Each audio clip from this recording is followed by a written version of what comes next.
ಇವತ್ತು ಈ ಭಾನುವಾರ ದೇವರು ನನಗೆ ಕೊಟ್ಟಿರೋ ಒಂದು ವಾಕ್ಯ, I am the I am, ಇರುವಾತನು. ಹಾಲೆಲೂಯ, ಸ್ತೋತ್ರ. ಅದರ ಆಧಾರವಾಗಿ ಒಂದು ವಾಕ್ಯ ಓದೋಣ. ಎಕ್ಸೋಡಸ್, ವಿಮೋಚನಾ ಕಾಂಡ ಪುಸ್ತಕ 3ನೇ ಅಧ್ಯಾಯದ 13ನೇ ವಾಕ್ಯ. 3ನೇ ಅಧ್ಯಾಯದ 13ನೇ ವಾಕ್ಯವು. ವಿಮೋಚನಾ ಕಾಂಡ 3ನೇ ಅಧ್ಯಾಯದ 13ನೇ ವಾಕ್ಯ. ಮೋಶೆ ದೇವರಿಗೆ, ನಾನು ಇಸ್ರಾಯೇಲರ ಬಳಿಗೆ ಬಂದು ನಿಮ್ಮ ಪಿತೃಗಳ ದೇವರು ನನ್ನನ್ನು ನಿಮ್ಮ ಬಳಿಗೆ ಕಳಿಸಿದ್ದಾನೆಂದು ಹೇಳಿದಾಗ, ಒಂದು ವೇಳೆ ಅವರು ಆತನ ಹೆಸರೇನೆಂದು ನನ್ನನ್ನು ಕೇಳಿದರೆ ನಾನೇನು ಉತ್ತರ ಕೊಡಬೇಕು ಎನ್ನಲು ದೇವರು ಅವನಿಗೆ, ಇರುವಾತನೇ ಆಗಿದ್ದೇನೆ, ಇನ್ನು ಇಸ್ರಾಯೇಲರಿಗೆ ಇರುವಾತನೆಂಬುವನು ನನ್ನನ್ನು ನಿಮ್ಮ ಬಳಿಗೆ ಕಳಿಸಿದನು ಎಂದು ಹೇಳಬೇಕು. Amen, hallelujah. ದೇವರು ನಾನೇ ಇರುವಾತನು ಅಂತ ದೇವರು ಏನಕ್ಕೆ ಇರುವಾತನೇ ಅಂತ ದೇವರು ಮೋಸೆಗೆ ಏನಕ್ಕೆ ಹೇಳ್ತಾ ಇದ್ದಾರೆ ಅಂದರೆ, ಮೋಶೆ ದೇವರ ಬಳಿಗೆ ಒಂದು ಪ್ರಶ್ನೆ ಕೇಳ್ತಾ ಇದ್ದಾನೆ. ಇಸ್ರಾಯೇಲ್ ಜನಗಳ ಜೊತೆ ಹೋಗಿ ನಾನು ದೇವರು ನನ್ನನ್ನು ಕಳಿಸಿದ್ದಾರೆ ನಿಮ್ಮನ್ನು ಬಿಡಿಸೋಕ್ಕೆ ಅಂತ ಹೇಳ್ಬೇಕಂದ್ರೆ ನಿನ್ನ ದೇವರು ಯಾರು ಅಂತ ಕೇಳಿದಾಗ ಇಲ್ಲಿ ದೇವರು ಏನು ಹೇಳ್ತಾ ಇದ್ದಾರೆ ಗೊತ್ತಾ? I am the I am, ನಾನೇ ಇರುವನು. ಹಾಲೆಲೂಯ ಅಂತ ದೇವರು ಹೇಳ್ತಾ ಇದ್ದಾರೆ. ಏನಕ್ಕೆ ಈ ದೇವರು ಹೇಳ್ತಾ ಇದ್ದಾರೆ ಅಂದರೆ, ಈ ಮೋಶೆ ಚರಿತ್ರೆ ನೋಡ್ಬೇಕಂದ್ರೆ, ಈ ಮೋಶೆ ಐಗುಪ್ತ ಫರೋನ ಅರಮನೆಯಲ್ಲಿ ಬೆಳೆದು ಬಂದವನು. ಈ ಫರೋನ ಅರಮನೆಯಲ್ಲಿ ಅವನು ಎಲ್ಲ ಬೆಳೆದು ಬಂದವನು. ಈ ಇಸ್ರಾಯೇಲ್ ಜನಗಳು ಈ ಮೋಶೆ ಬೆಳೆದು ಬಂದಿರೋದೆಲ್ಲ ನೋಡಿರ್ತಾರೆ. ಹಾಲೆಲೂಯ, ಸ್ತೋತ್ರ. ಬೆಳೆದು ಬಂದಿರೋದೆಲ್ಲ ನೋಡಿರ್ತಾರೆ. ಈಕೆ ಫರೋರನ ಹಾಲೆಲೂಸದ ಮಗಳು ಈ ಮೋಶೆನ ಬೆಳೆಸಿರ್ತಾರೆ. ಈತ ಸ್ವಂತ ಮಗಳಾಗಿ ಇವನ್ನ ಬೆಳೆಸಿರ್ತಾರೆ. ಅದರ ಆಧಾರವಾಗಿ ಓದೋಣ. ಅದೇ ವಿಮೋಚನಾ ಕಾಂಡ 2:10 ಓದೋಣ ಬೇಗ. 2:10.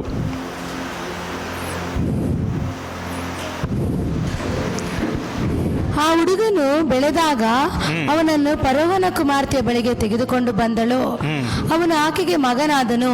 ಇವನನ್ನು ನೀರಿನೊಳಗಿಂದ ಎಳೆದಿದ್ದೇನೆಂದು ಹೇಳಿ ಆಕೆ ಅವನಿಗೆ ಮೋಶೆ ಎಂದು ಹೆಸರಿಟ್ಟಳು. ಆಮೆನ್, ಹಲ್ಲೆಲೂಯಾ,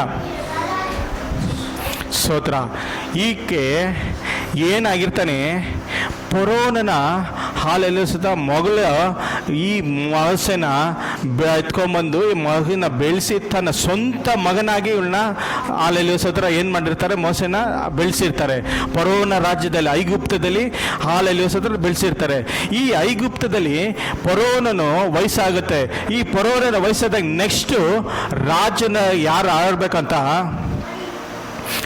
ಆಳ್ಬೇಕಂತ ಹಾಲೆಲೂಸತ ಇರಬೇಕಾದ್ರೆ ದೇವರು ಅವನ್ನ ಏನು ಮಾಡ್ತಾರೆ, ದೇವರು ಅವನ್ನ ಅಲ್ಲಿ ಮೋಶೆನ ಆ ಐಗುಪ್ತ ದೇಶದಿಂದ ಬಿಡಿಸಿ ಹಾಲೆಲೂಸತ ಮಿದ್ಯಾನನ ಕಳಿಸ್ತಾರೆ. ಹಾಲೆಲೂಯ, ಮಿದ್ಯಾನ ದೇಶಕ್ಕೆ ಕಳಿಸ್ತಾರೆ. ಏನಕ್ಕೆ ಮಿದ್ಯಾನ ದೇಶಕ್ಕೆ ಕಳಿಸ್ತಾರೆ ಅಂದರೆ, ಅಲ್ಲೊಂದು ಚರಿತ್ರೆ ಇದ್ರೆ ನಿಮ್ಗೆಲ್ಲರಿಗೂ ಗೊತ್ತು. ಹಾಲೆಲೂಸತ್ರ ಮೋಶೆ ಇಬ್ರು ಇಸ್ರಾಯೇಲರು ಹಾಲೆಲೂಸತ್ರ ತಮ್ಮನಲ್ಲೇ ಜಗಳ ಆಡ್ತಾ ಇರ್ಬೇಕಾದ್ರೆ ಮೋಶೆ ಮಧ್ಯದಲ್ಲಿ ಹೋದಾಗ ಮೋಶೆಗೆ ಏನು ಹೇಳ್ತಾರೆ, ಮೊನ್ನೆ ನೀನು ಮಾಡ್ದಲ್ಲ ಐಗುಪ್ತ ಹಾಲೆಲೂಸತ್ರ ಐಗುಪ್ತ ಸೇನಾಧಿಪತಿನೇ ನೀನು ಕೊಂಡಲ್ಲ, ಅದೇ ಥರ ನಮಗೆ ಕೊಳ್ಳಕ್ಕೆ ಬಂದಿದ್ಯಾ, ಅದೇ ಥರ ನಮ್ಮನ್ನ ಇದು ಮಾಡಕ್ಕೆ ಬಂದಿದ್ಯಾ ಅಂತ ಹಾಲೆಲೂಸತ್ರ ಹೇಳ್ತಾರೆ. ಇಲ್ಲಿ ಹೇಳಿ ಇವನು ಏನು ಮಾಡ್ದ, ಭಯ ಬಿಟ್ಟು ಹಾಲೆಲೂಸ ಐಗುಪ್ತ ದೇಶ ಬಿಟ್ಟು ಮಿದ್ಯಾನ ದೇಶಕ್ಕೆ ಓಡೋಗ್ತಾನೆ. ಈ ಮಿದ್ಯಾನ ದೇಶಕ್ಕೆ ಓಡೋಗ್ತಾನೆ. ಬಟ್ ನನಗೆ ನಿನ್ನೆ ದೇವರಾತ್ಮ ಪ್ರಾರ್ಥನೆ ಮಾಡಬೇಕಾದ್ರೆ ಇವನು ಐಗುಪ್ತದಲ್ಲೇ ಇದ್ದಿದ್ರೆ ನೆಕ್ಸ್ಟ್ ರಾಜನು ಇವನೇ ಆಗಬೇಕಾಗಿತ್ತು. ಹಾಲೆಲೂಯಾ, ನೆಕ್ಸ್ಟ್ ರಾಜನ ಯಾರು ಆಗಬೇಕಾಯ್ತು, ಇದೇ ಮೋಶೆನೇ ಹಾಲೆಲೂಸ ಐಗುಪ್ತಗೆ ಫರೋನ ರಾಜ ಆಗಬೇಕಾಯ್ತು. ಆದರೆ ದೇವರು ಏನು ಮಾಡಿದ್ರು ಗೊತ್ತಾ, ಅವನ್ನ ಹಾಲೆಲೂಸತ್ರ ಆ ಐಗುಪ್ತದಿಂದ ಹಾಲೆಲೂಸತ್ರ ಅಲ್ಲಿಂದ ಬಿಟ್ಟು ಮಿದ್ಯಾನಕ್ಕೆ ದೇಶಕ್ಕೆ ಕರ್ಕೊಂಡು ಹೋದ್ರು. ಮಿದ್ಯಾನಕ್ಕೆ ಏನಕ್ಕೆ ಕರ್ಕೊಂಡು ಹೋದ್ರು ಗೊತ್ತಾ, ಮೋಶೆನ ಮಿದ್ಯಾನಲ್ಲಿ ಏನಕ್ಕೆ ಕರ್ಕೊಂಡು ಹೋದ್ರು ಅಂದರೆ ಅಲ್ಲೊಂದು ಸಪ್ರೇಷನ್ ಹಾಲೆಲೂಸದ ಉಂಟಾಗುತ್ತೆ. ಅಲ್ಲೊಂದು ಸಪ್ರೇಷನ್ ಉಂಟಾಗುತ್ತೆ. ಅಲ್ಲಿ ದೇವರ ಒಂದು ಎನ್ಕೌಂಟರ್ ಮೋಶೆಗೆ ಉಂಟಾಗುತ್ತೆ. ದೇವರ ಎನ್ಕೌಂಟರ್ ಉಂಟಾದಾಗ ಮೋಶೆ ಹಾಲೆಲೂಸತ್ರ ಏನಾಗುತ್ತೆ, ಚರಿತ್ರೆ ಬದಲಾಗುತ್ತೆ. ಇವತ್ತು ಅನೇಕರು ಹಾಲೆಲೂಸತ್ರ ಏನು ಮಾಡ್ತಾ ಇದ್ದೀರಾ ಅಂದರೆ ಜೀವಿತದಲ್ಲಿ ದೇವರೊಂದು ಶಿಫ್ಟ್ ನಡೆಸ್ತಾರೆ. ಒಂದು ಕಾರ್ಯ ಒಂದು ಜಾಗದಿಂದ ಬಿಟ್ಟು ಇನ್ನೊಂದು ಜಾಗಕ್ಕೆ ದೇವರು ಕರ್ಕೊಂಡು ಹೋಗ್ತಾರೆ. ಏನಕ್ಕೆ ಒಂದು ಜಾಗದಿಂದ ಇನ್ನೊಂದು ಜಾಗಕ್ಕೆ ದೇವರು ಕರ್ಕೊಂಡು ಹೋಗೋದಂದ್ರೆ, ಒಂದು ಶಿಫ್ಟ್ ಏನಕ್ಕೆ ದೇವರು ಮಾಡೋದಂದ್ರೆ, ನಮ್ಮ ಜೀವಿತದಲ್ಲಿ ಕೆಲವೊಂದು ಕಾರ್ಯ ದೇವರು ಕಲ್ಸಕ್ಕೆ ನಮ್ಮನ್ನ ಶಿಫ್ಟ್ ಮಾಡ್ತಾರೆ. ಇವನು ಐಗುಪ್ತದಲ್ಲೇ ಇದ್ದಿದ್ರೆ ಗ್ಯಾರಂಟಿ ಹಾಲೆಲೂಯಾ ಸ್ತೋತ್ರ ನೆಕ್ಸ್ಟ್ ಫರೋನ ಇವನೇ ಆಗ್ತಾ ಇದ್ದ. ಹಾಲೆಲೂಯಾ ಸ್ತೋತ್ರ. ಯಾಕಂದ್ರೆ ಫರೋನನ ಮಗಳು ಇವನ್ನ ಸ್ವಂತ ಮಗಳಾಗಿ ಇವನ್ನ ಪೂಜಿಸ್ತಾರೆ. ನೆಕ್ಸ್ಟ್ ಇವನೇ ಆಗ್ಬೇಕಾಯ್ತು ಅವರು ಹಾಲೆಲೂಯಾ ಸ್ತೋತ್ರ ಫರೋನ ರಾಜ. ಆದ್ರೆ ದೇವರಲ್ಲಿ ಆಗಕ್ಕೆ ಬಿಡ್ಲಿಲ್ಲ. ಇವನ್ ಏನ್ ಮಾಡಿದ್ರು, ದೇವ್ರ ಐಗುಪ್ತದಿಂದ ಕಿತ್ತಿ ಮಿದ್ಯೋನಿಗೆ ಹಾಕಿದ್ರು. ಮಿದ್ಯೋನ್ನಲ್ಲಿ ಏನ್ ಮಾಡ್ದ ಅವನು, ಮಿದ್ಯೋನ್ನಲ್ಲಿ ಹಾಲೆಲೂಯಾ ಸ್ತೋತ್ರ ಎಲ್ಲ ಇಲ್ದೆ ಎಲ್ಲ ಕಳ್ಕೊಂಡ, ಸ್ವಂತ ತಾಯಿ ತಂದೆ ಎಲ್ಲ ಕಳ್ಕೊಂಡ, ಬಂಧು ಕಳ್ಕೊಂಡು ಹಾಲೆಲೂಯಾ ಸ್ತೋತ್ರ ಯಾರು ಇಲ್ದೆ ಪರದೇಶ ಅಲಿತಾ ಇರ್ಬೇಕಾದ್ರೆ ಅಲ್ಲೊಂದು ಎನ್ಕೌಂಟರ್ ಜೀವಿತದಲ್ಲಿ ಉಂಟಾಗುತ್ತೆ. ಏನ್ ಎನ್ಕೌಂಟರ್ ಜೀವಿತದಲ್ಲಿ ಉಂಟಾಗೋದು ಗೊತ್ತಾ? ಹಾಲೆಲೂಯಾ ಸ್ತೋತ್ರ. ಒಂದು ಬೆಂಕಿ ಉರಿತಾ ಇರುತ್ತೆ. ನೀವೆಲ್ಲರೂ ನೋಡಿರ್ತೀರಾ, ಒಂದು ಬೆಂಕಿ ಉರಿಬೇಕಾದ್ರೆ ಹೊಗೆ ಬರುತ್ತೆ. ಹೊಗೆ ಎಲ್ಲ ಹಾಲೆಲೂಯಾ ಸ್ತೋತ್ರ ಇರೋ ಏನೇ ಒಂದು ಪೇಪರ್ ಆಗಲಿ, ಒಂದು ಏನೋ ಒಂದು ಬಟ್ಟೆ ಆಗಲಿ, ಏನಾದರೂ ಬೆಂಕಿ ಅಲ್ಲಿ ಹತ್ಕೊಂಡಾಗ ಏನಾಗುತ್ತೆ, ಬಟ್ಟೆ ದಗದಾಗ ಅಂತ ಉರಿದು ಹೋಗುತ್ತೆ. ಅಲ್ಲಿ ಅವನು ನೋಡ್ತಾವನೆ, ಒಂದು ಪೊದೆಯಲ್ಲಿ ಬೆಂಕಿ ಬಂದಿದೆ. ಆ ಪೊದೆ ಏನಾಗಿಲ್ಲ, ಅಲ್ಲಿ ಬೆಂಕಿ ಉರಿತಾ ಇದೆ. ಹಾಲೆಲೂಯಾ ಸ್ತೋತ್ರ. ಇದು ಏನು ಅಂತ ಹಾಲೆಲೂಯಾ ಸ್ತೋತ್ರ ಅವನ ಹತ್ರ ಬಂದ. ಏನಕ್ಕೆ ದೇವರ ಹತ್ರ ಮಾಡೋದು ಅಂದ್ರೆ, ದೇವರ ಮಹಿಮೆ. ಸುಮ್ಮನೆ ಬೆಂಕಿ ಆಗಿದ್ರೆ ಅವನ ಹತ್ರ ಹೋಗತಾನೆ ಇದ್ದಿಲ್ಲ, ದೇವರ ಮುಖಾಮುಖಿ ನೋಡ್ತಾನೆ ಇದ್ದಿಲ್ಲ. ಅವನು ಏನ್ ನೋಡಿದ, ದೇವರು ಯಾವತ್ತಾದ್ರೂ ಒಂದು ಸಂದೇಶ ನಮ್ಮ ಜೀವಿತದಲ್ಲಿ ಏನಾದ್ರೂ ಒಂದು ಎನ್ಕೌಂಟರ್ ಮಾಡ್ಬೇಕಂದ್ರೆ ಒಂದು ಆಶ್ಚರ್ಯವಾಗಿ ದೇವರು ಮಾಡೋದು, ಸುಮ್ಮನೆ ಮಾಡೋದಿಲ್ಲ. ಹಾಲೆಲೂಯಾ ಸ್ತೋತ್ರ. ಅಲ್ಲಿ ಬೆಂಕಿ ಉರಿತಾ ಇರೋದು ನೋಡ್ದ. ಬೆಂಕಿ ಏನೋ ಇದೆ, ಆದ್ರೆ ಹಾಲೆಲೂಯಾ ಸ್ತೋತ್ರ ಅಲ್ಲಿ ಒಂದು ಗಿಡ ಸುಟ್ಟೋಗಿಲ್ಲ, ಹಸುರಾದ ಗಿಡ ಸುಟ್ಟೋಗಿಲ್ಲ, ಏನ್ ಹಂಗೆ ಇದೆ, ಫ್ರೆಶ್ ಆಗಿದೆ. ಆದ್ರೆ ಅಲ್ಲಿ ಬೆಂಕಿ ಇದೆ. ಇದು ಏನು ಅಂತ ಹತ್ರ ಹೋಗಿ ನೋಡ್ದ. ಹತ್ರ ಹೋದಾಗ ನೋಡಿದಾಗೆ ಅವನು ದೇವರ ಎನ್ಕೌಂಟರ್ ಉಂಟಾಗಿದ್ದು. ಹಾಲೆಲೂಯಾ ಸ್ತೋತ್ರ. 40 ವರ್ಷ ಮಿದ್ಯೋನ್ಯದಲ್ಲಿ ಅವನು ಹಾಲೆಲೂಯಾ ಸ್ತೋತ್ರ ಏನಾಗಿದ್ದ, ಪರದೇಶಿಯಾಗಿ ತಿರುಗ್ತಾ ಇದ್ದ. ತಿರುಗ್ಬೇಕಾದ್ರೆ ದೇವರ ಒಂದು ಎನ್ಕೌಂಟರ್ ಉಂಟಾಗುತ್ತೆ. ಉಂಟಾದಾಗೆ ದೇವರು ಹೇಳೋದು, ಹಾಲೆಲೂಯಾ ಸ್ತೋತ್ರ, ನಾನು ಇಸ್ರಾಯೇಲ್ ಜನಗಳನ್ನ ಕೂಗನ್ನ ನಾನು ಕೇಳಿದ್ದೀನಿ, ಅಲ್ಲಿಂದ ಬಿಡಿಸು, ಅವನ್ನ ಕರ್ಕೊಂಬ ಅಂತ ದೇವರು ಹಾಲೆಲೂಯಾ ಸ್ತೋತ್ರ ಮೋಶೆಗೆ ಹೇಳ್ತಾ ಇದ್ದಾರೆ. ಈ ಮೋಶೆಗೆ ಹೇಳ್ಬೇಕಾದ್ರೆ ಈ ಮೋಶೆ ಏನ್ ಮಾಡ್ತಾ ಇದ್ದಾನೆ, ಹೌದು ಹಾಲೆಲೂಯಾ ಸ್ತೋತ್ರ ನೀನೇನ ಹೇಳ್ದೆ, ನಾನು ಅಲ್ಲಿ ಹೋಗಿ ಇಸ್ರಾಯೇಲ್ ಜನರಿಗೆ ಹೋಗಿ ನಾನು ಏನಾದರೂ ಹೇಳ್ಬೇಕಂದ್ರೆ ನನ್ನನ್ನು ನಂಬಲ್ಲ ಅವರು. ಯಾಕಂದ್ರೆ ನನ್ನನ್ನು ಹಾಲೆಲೂಯಾ ಸ್ತೋತ್ರ ಫರೋನ ರಾಜ್ಯದಲ್ಲಿ ನಾನು ಬೆಳೆದು ಬಂದಿರೋದು, ಫರೋನ ಅರಮನೆ ನಾನು ಬೆಳೆದು ಬಂದಿರೋದು. ನಾನು ಅಲ್ಲಿ ಹೋಗಿ ಹಾಲೆಲೂಯಾ ನೀವು ಬಿಡಿಸ್ತೀರಿ, ನಾನು ನಿಮ್ಮನ್ನ ಕರ್ಕೊಂಡ್ಬರ್ತೀನಿ ಅಂತ ಕೇಳಿದಾಗ ಅವ್ರು ನನ್ನ ನಂಬಲ್ಲ. ಅದಕ್ಕೆ ಯಾರು ಕಳಿಸಿದ್ದು ಅಂತ ಕೇಳಿದಾಗ ಹಯಾಮ್ ಅಂತ ಹೇಳಿದ್ದು ಯಾರು, ಈ ದೇವರು. ಇದು ಯಾರು ಅನ್ಯರಿಗೆಲ್ಲ ಹೇಳಿದ್ದು, ಇಸ್ರಾಯೇಲ್ರಿಗೆ ಹೇಳಿದ. ಹಾಲೆಲೂಯಾ ಸ್ತೋತ್ರ. ವಾಕ್ಯ ಓದೋಣ. 13ನೇದು ಕೊನೆಯ ಸೆಕ್ಷನ್ ಓದಿ, 3ನೇ ಅಧ್ಯಾಯದ 13ನೇ ವಾಕ್ಯ.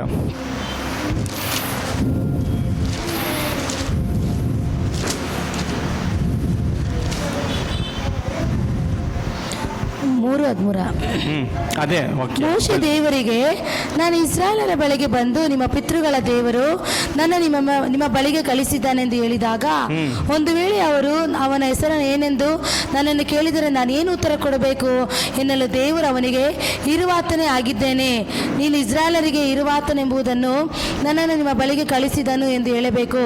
ಹಾಲೆಲೂಯಾ. 14ನೇ ಅಧ್ಯಾಯ ಓದು, ಅದೇ ಲಾಸ್ಟ್ 14, ಅದನ್ನೆಲ್ಲ ಕ್ಲೀನಾಗಿ ಹೇಳಿದ್ದಾರೆ. ದೇವರು ಅವನಿಗೆ, ಇರುವಾತನೇ ಆಗಿದ್ದೇನೆ, ಇನ್ನು ನೀನು ಇಸ್ರಾಯೇಲರಿಗೆ ಇರುವಾತನೆಂಬುದನ್ನು ನನ್ನನ್ನು ನಿಮ್ಮ ಬಳಿಗೆ ಕಳಿಸಿದನು ಎಂದು ಹೇಳಬೇಕು. ಆಮೆನ್. ಹಾಲೆಲೂಯಾ. ಇದು ಏನಕ್ಕೆ ದೇವರು ವಾಕ್ಯ ಹೇಳ್ತಾ ಇದ್ದಾರೆ ಅಂದ್ರೆ, ಏನಕ್ಕೆ ದೇವರು ವಾಕ್ಯ ಹೇಳ್ತಾ ಇದ್ದಾರೆ ಅಂದ್ರೆ, ಇಸ್ರಾಯೇಲ್ ಜನಗಳನ್ನ ಹಾಲೆಲೂಯಾ ಸ್ತೋತ್ರ ಮೋಶೆನ ಒಂದು ಫರೋನ ರಾಜ್ಯವಾಗಿ ನೋಡಿದ್ದಾರೆ. ಹಾಲೆಲೂಯಾ ಸ್ತೋತ್ರ. ಫರೋನ ಅರಮನೆಯಲ್ಲಿ ಬೆಳೆದು ಬಂದಿದ್ದು, ಫರೋನ ಅರಮನೆಯಲ್ಲಿ ಅವನು ತಿಂದಿದ್ದು, ಫರೋನ ಅರಮನೆಯಲ್ಲಿ ಅವನು ವಿದ್ಯಾಭ್ಯಾಸ ಮಾಡಿದ್ದು, ಫರೋನ ಅರಮನೆಯಲ್ಲಿ ಅವನು ಎಲ್ಲ ಟ್ರೈನಿಂಗ್ ಮಾಡಿದ್ದು. ಹಾಲೆಲೂಯಾ ಸ್ತೋತ್ರ. ಅದಕ್ಕೆ ಇಸ್ರಾಯೇಲರು, ನಾನು ಹೋಗಿ ಮತ್ತೆ ನಾನು ಇಸ್ರಾಯೇಲ್ ಜನಗಳಿಗೆ ಏನು ಹೇಳಲಿ, ನಿನ್ನ ದೇವರು ಯಾರು ಕಳಿಸಿದ್ದು ಅಂತ ನಾನು ಏನು ಹೇಳಲಿ ಅಂದಾಗ ಹಯಾಮ್ ಅಂತ ಹೇಳಿದ್ದು ದೇವರು. ಏನಕ್ಕೆ ಅಂದ್ರೆ, ಹಾಲೆಲೂಯಾ ಸ್ತೋತ್ರ, ದೇವರು ನಿನ್ನ ಸಂಗಡ ಇದ್ದಾರೆ, ದೇವರು ನಿನ್ನ ಸಂಗಡ ಇದ್ದಾರೆ. ದೇವರ ಹಾಲೆಲೂಯಾ ಸ್ತೋತ್ರ ಮರ್ತಿಲ್ಲ, ದೇವರು ಯಾರನ್ನು ಮರ್ತಿಲ್ಲ ಅಂತ ದೇವರು ಹೇಳಕ್ಕೆ ಇದನ್ನ ಹಾಲೆಲೂಯಾ ಸ್ತೋತ್ರ ದೇವರು ಹೇಳಿದ್ದು. ಹಯಾಮ್ ಅಂದ್ರೆ ನಾನೇ ಇರುವಾತನು, ಮುಂದೆಯೂ ಇರುವಂತನು.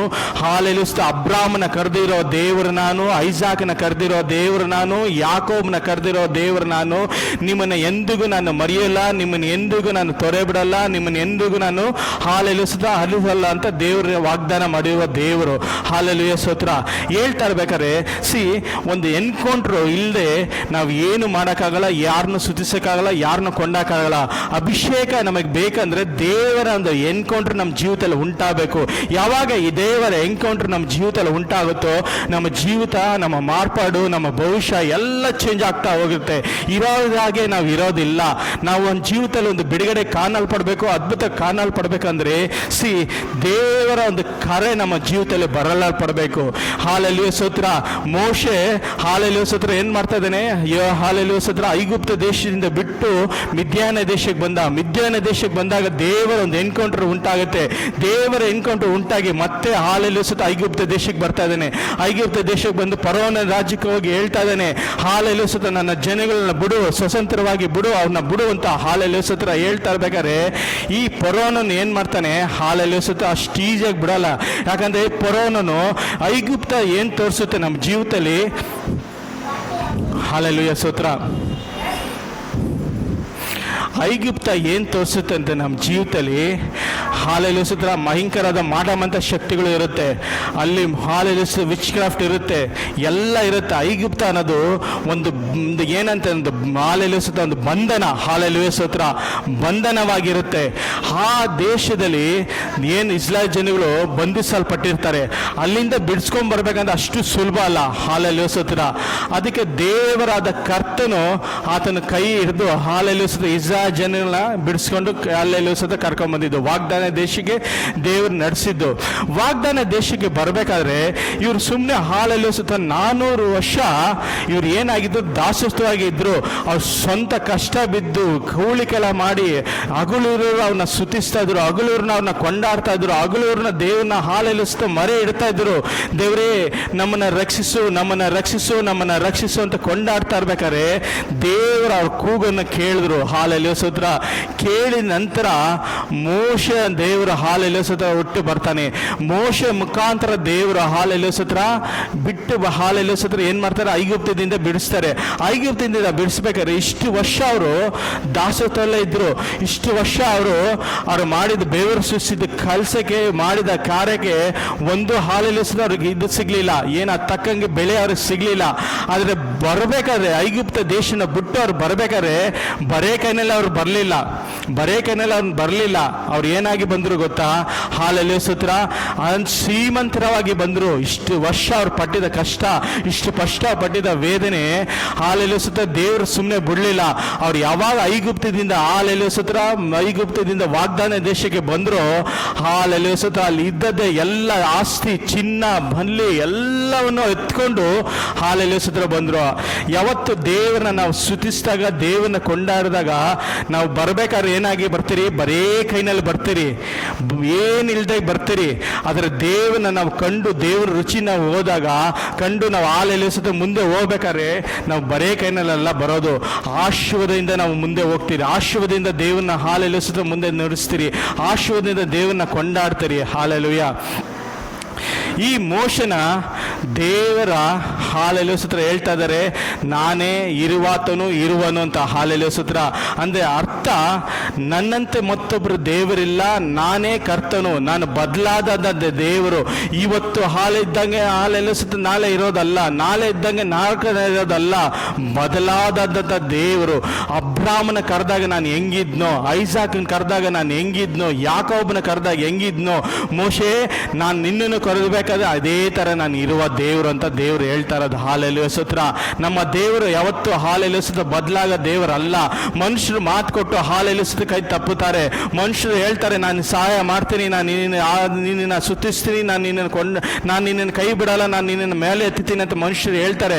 ಹೇಳ್ದವರು ಹಾಲೆಲೂಯ ಕಷ್ಟ ಬಂದಾಗ ಯಾರು ಕೈ ಕೊಡಲ್ಲ, ಕಷ್ಟ ಬಂದಾಗ ಯಾರು ನಿಲ್ಲಲ್ಲ, ಕಷ್ಟ ಬಂದಾಗ ಯಾರು ಬರಲ್ಲ. ಆದರೆ ಬರೋದು ಒಬ್ಬದೇ ಒಂದು ದೇವರು, ಕರ್ತನಾದ ಯೇಸು ಕ್ರಿಸ್ತನ ಮಾತ್ರ ನಮ್ಮ ಜೀವಿತದಲ್ಲಿ ಬರೋದು. ಅದು ಯಾರು? ಹಾಲೆಲೂಯ ಸ್ತೋತ್ರ. ಭೂಮಿ ಆಕಾಶ ಸೃಷ್ಟಿ ಮಾಡಿರುವ ನನ್ನ ತಂದೆ ಹಾಲೆಲೂಯ ಸ್ತೋತ್ರ ನಮ್ಮ ಸಂಗಡ ಬರೋದು. ಹಾಲೆಲೂಯ ಸ್ತೋತ್ರ. ರಬ ಲಬಲ ಶಬ ರಬ ರಬ. ಹಾಲೆಲೂಯ ಸ್ತೋತ್ರ. ಸ್ತೋತ್ರಂ ಸ್ತೋತ್ರಂ. ಹೋ ರಬಲ ಶಂದದ ರಮ. ರಾತ್ರಿ ವೇಳೆಯಲ್ಲಿ ಒಂದು ಸಾಮೆ ಹೇಳ್ಬಿಟ್ಟು ನಾನು ನಿಮಗೆ ಈ ಕೊರತ ಮುಗಿಸ್ತೀನಿ. ರೈತನು ಹಗಲೆಲ್ಲ ಕಷ್ಟ ಬಿದ್ದು ಅವನು ಏನು ಮಾಡ್ತಾನೆ, ಗೋಧಿ ಸಸಿನ ನೆಡ್ತಾನೆ. ನೆಟ್ಟು ರಾತ್ರಿ ಅವನು ಮೆಳ್ಕೊಂಡು ವಿಶ್ರಾಂತಿ ತೊಗೊತಾನೆ. ವಿಶ್ರಾಂತಿ ತೊಗೊಂಡಾಗ ರಾತ್ರಿ ಏನಾಗುತ್ತೆ, ಆ ಗೋಧಿ ಬೆಳೆದಿರ್ತಾನಲ್ಲ ಅಲ್ಲಿ ಶತ್ರು ಬಂದು ಏನು ಮಾಡ್ತಾನೆ, ಕಣಿವೆನ ಮೆಡ್ತಾನೆ. ರಾತ್ರಿ ವೇಳೆಯಲ್ಲಿ ಬಂದು ಕಣಿವೆನ ಏನು ಮಾಡ್ತಾನೆ, ಬಿತ್ತುತ್ತಾನೆ.